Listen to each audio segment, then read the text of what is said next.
வணக்கம். உலகெங்கும் வாழும் என் இனிய தமிழ் உறவுகளுக்கு இனிய வணக்கம்.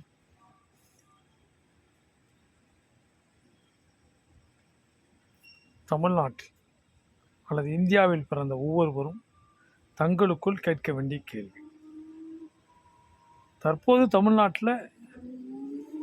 தமிழ்நாடு சட்டமன்ற தேர்தல் வரப்போ இந்த நேரத்தில் தேர்தல் வாக்குறுதியாக அரசியல் கட்சிகள் ஒரு வாக்குறுதி கொடுக்குறாங்க. நீங்கள் நினைக்கிறீங்க ஒன்றை நான் உங்களை நினைவூட்ட விரும்புகிறேன்.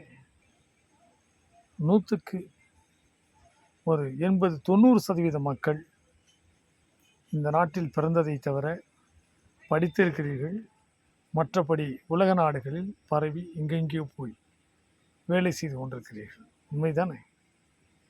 1 லட்சமோ 2 லட்சமோ இல்லை 10 லட்சமோ பணத்தை கட்டி நீங்கள் அங்கே போய் வேலை செய்கிறீங்க. எப்படி வேலை செய்கிறீங்க? உங்கள் இடத்தை விட்டு வேற ஒரு நாட்டுக்கு கடல் கடந்து போய் அங்கே வேலை செய்கிறீங்க. எப்படி வேலை செய்கிறீங்க? அடிமையாக வேலை செய்கிறீங்க. எப்படி வேலை செய்கிறீங்க? கொத்தடிமையாக வேலை செய்கிறீங்க. அங்கே நீங்கள் நினச்சோன்னு இங்கே வந்துட்டு போக முடியுதா? உங்களுடைய குடும்பத்துக்கு வந்துட்டு போக முடியும்? உங்களால் எவ்வளோ கொடூரங்களை சந்திச்சுக்கிட்டு இருக்கீங்க. தேர்தல் நேரத்தில் உங்களுக்கு ஒரு 1000மோ 2000மோ 2500 ஒரு 10,000மோ ஒரு சில்வர் குடமோ இல்லை வெள்ளி கொலுசோ இல்லை மூக்குத்தி ஜமிக்கியோ வேட்டி ஷாலையோ கொடுத்துட்டா முடிஞ்சிருமா? அது போதுமான்னு கேட்குறேன். சரி, உலக நாடுகளில் நீங்கள் போய் வேலை செய்கிறீங்களே, அங்கே உங்கள் கூட வேலை செய்கிறவங்களாம் யார்? சைனாவை சேர்ந்தவங்களா? ஏன் சைனாவை சொல்கிறேன்? சைனாவை தான் நம்ம எதிரி நாடுங்கிறோமே. நமக்கு பிடிக்கலை, நம்ம எதிரிங்கிறோம். அவன் நாட்டிலேருந்து யாராவது வந்து லேபராக அவங்க கூட வேலை செய்கிறானா? இல்லை வேறு ஏதாவது படித்த இடங்களில் மெத்த படித்தவங்கள ஒயிட் ஸ்காலரை விட்டுருங்க, லாயர்ஸ் இல்லை குரூப்ஸ்ன்னு புரியுங்களா இல்லையா? இல்லை டாக்டர்ஸ், அந்த மாதிரி ஹை லெவலில் உள்ள நான் சொல்கிறேங்க. யாராவது ஒருத்தங்க 2 டாக்டர்ஸ்லாம் வர்றாங்க, அவங்களும் தன்னுடைய இண்டிவிஜுவாலிட்டி விட்டுட்டு வர மாட்டாங்க. ஆனால் இந்தியாவில் பிறந்தவர்கள் மட்டும் ஏன் உலக நாடுகளில் கொத்தடிமையாக வேலை செய்ய வேண்டிய அவசியம் என்ன? ஏன் நீங்கள் பிறந்த இந்தியாவும் நீங்கள் பிறந்த தமிழ்நாடும் பாலைவனமா? அரேபிய பாலைவனத்தை விட சவுதி, குவைத், மஸ்கட் போன்ற நாடுகளை விட நீங்கள் பிறந்த தமிழ்நாடு பாலைவனமா? சொல்லுங்கள். அரபு நாடுகளில் போய் கக்கூஸ் கழுவுறீங்க, அரபு நாடுகளில் போய் ஆடு மாடு மேய்க்கிறீங்க, அரபு நாடுகளில் போய் மிகப்பெரிய மாடி கட்டிடங்கள்லாம் கட்டுமான பணிகள் இருக்கீங்க. காலம்பரம் 6 மணிக்கெல்லாம் சிறை கைதி மாதிரி சாப்பாடை கட்டிட்டு ஓடி போய் ஏறுறீங்க. மாலை கிட்டத்தட்ட 14-15 மணி நேரம் உங்களை புளிஞ்சு கொண்டாந்து சாயந்தரம் விடுறான். அப்படியே சாஞ்சிடுறீங்க. உங்களை சாப்பிட்டீங்களான்னு கேட்க நாதி கிடையாது. ஒரு சிறை கைதியை போல் அது நீங்கள் 1 லட்சம் 2 லட்சம் பணத்தை கொடுத்துட்டு அங்கே போய் உழைக்கிறீங்களே. நீங்கள் பிறந்த உங்களுடைய தமிழ்நாட்டில், நீங்கள் பிறந்த உங்களுடைய அந்த இந்திய நாட்டில் ஏன் உங்களால் உழைக்க முடியாது? அங்கே போய் நீங்கள் பணம் கட்டி சம்பாதிக்கிற அந்த பணத்தை ஏன் தமிழ்நாட்டிலேயோ இருந்து உங்களால் சம்பாதிக்க முடியாது?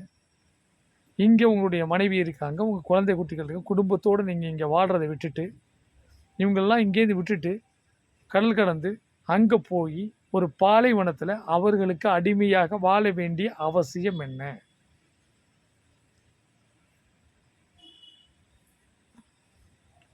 என்ன வளம் இல்லை இந்த திருநாட்டில்? சொல்லுங்கள். நீங்கள் உடனே சொல்லுவீங்க அங்கே பெட்ரோல் இருக்குது. எல்லோரும் பெட்ரோல் கம்பெனிலையா போய் வேலை பார்க்குறீங்க? சொல்லுங்கள். உலக நாடுகள் எல்லோரும் தமிழ்நாட்டிலேருந்து போகிறோம் அத்தனை பேரும் இப்போ அங்கே அபுதாபிலேயோ இல்லை துபாயிலேயோ இல்லை சிங்கப்பூர்லேயோ மலேசியாவிலையோ இல்லை பெட்ரோல் கம்பெனிலையோ வேலை பார்க்குறீங்க? சொல்லுங்கள். சரி, நீங்கள் பிறந்த இந்த தமிழ்நாட்டில் இல்லாதது என்ன அரபு நாட்டில் இருக்கிறது?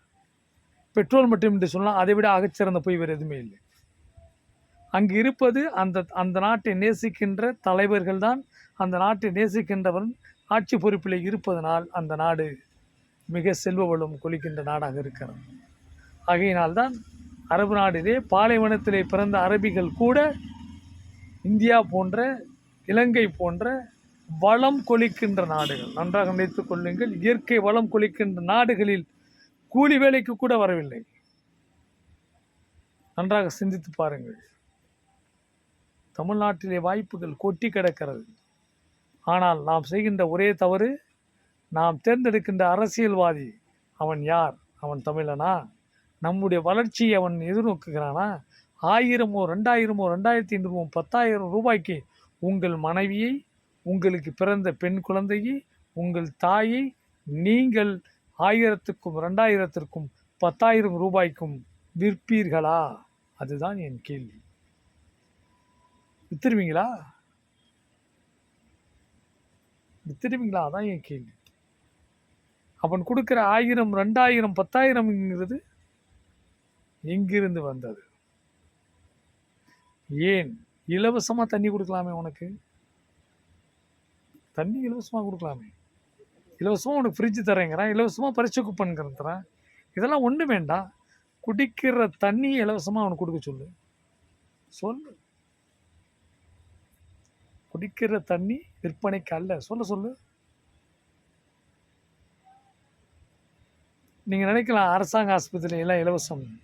மருத்துவ காப்பீடு இருந்துச்சுன்னா தான் தெரியுமா உங்களுக்கு? இப்போ நடைமுறையில் இருக்குது.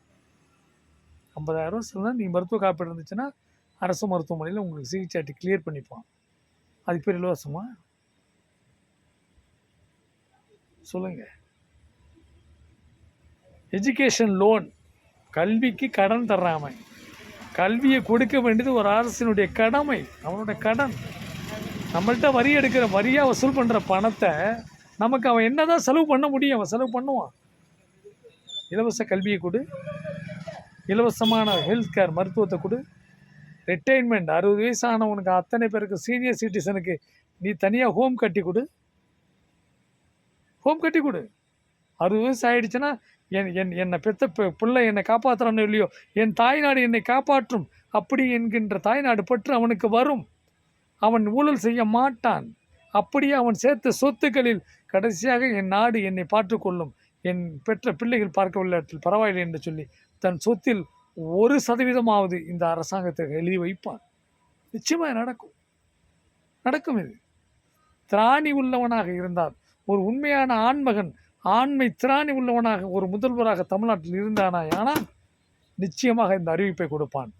சீனியர் சிட்டிசன் அத்தனை பேருக்கும் நாங்கள் வாழ்விடம் தருவோம், தொலைக்காட்சி பெட்டியோடு, தினமும் விளையாட்டு மைதானத்தோடு, தினசரி நாதல் படிக்கும் வசதியோடு அனைத்தும் செய்து கொடுக்க முடியும். அதை நிச்சயமாக நாங்கள் நிறைவேற்றுவோம். உலக நாடுகளில் இது நடைமுறையில் இருக்கிறது. இங்கு மட்டும் அது எப்படி கனவு வரும்? இங்கேயும் நடைபெறுத்த முடியும், செயல்படுத்த முடியும். தன்னம்பிக்கை உள்ள ஒரே ஒருவன் போதும். தன்னம்பிக்கை உள்ளவன் 1 கோடி பேருக்கு சமம். எழுதி வைத்துக்கொள். தன்னம்பிக்கை உடைய நாம் தமிழர் கட்சியில் இருக்கிற ஒருத்தன் இந்த நாட்டில் 1 கோடி பேருக்கு சமம். தன்னம்பிக்கை இல்லாத பதர்களை வைத்துக்கொண்டு என்ன செய்வது? ஆடு மாடுகளும் தான் இந்த தேசத்தில் பிறந்திருக்கிறது. ஆடு மாடுகளும் தான் கண்டதை தின்கிறது. விதி வந்தால் சாகிறது. அதற்கும் 2 காலாக இருக்கின்ற இந்த கால்நடை மிருகங்களுக்கும் என்ன வித்தியாசம்? இந்த மிருகங்களுக்கே ஓட்டுனா என்னன்னே தெரியாத மிருகங்களுக்கு நீ வாக்குரிமை கொடுக்குறாயே, அதற்கும் ஆடு மாடுக்கும் நாய்க்கும் வாக்குரிமை கொடுத்துட்டு போயிடலாமே. இந்த தேசம் என்ன உருப்பிட்டு இருக்குமே? என்னடா 79 வருஷம், 3/4 நூற்றாண்டு முடிஞ்சு போச்சு ஒரு நாடு சுதந்திரம் வாங்கி. இன்னும் தன்னிறைவுனா என்ன தன்னிறைவு? இந்த நாட்டில் பிழைப்பு தேடி உலக நாடுகளுக்கு எவனும் செல்லக்கூடாது. அதுதான் தன்னிறைவு. அதான்டா தன்னிறைவு. வேறு என்னடா தன்னிறைவு? என்ன பெரிய தன்னிறைவு? ஜிடிபி வளர்ந்துருச்சு. என்னடா ஜிடிபி? அதெல்லாம் மக்கள் கண்முறைய ஒரு கற்பனை கோடு, அவ்வளவுதான். என்ன ஜிடிபி? இந்த நாட்டிலேருந்து வெளில போகக்கூடாது. அந்த தண்ணீர் பெற்ற நாடு. அந்த நாட்டில் இந்தியா இருக்கா? அதுக்கு முதல்ல பதில் சொல்ல, அப்புறம் பேசுவோம்.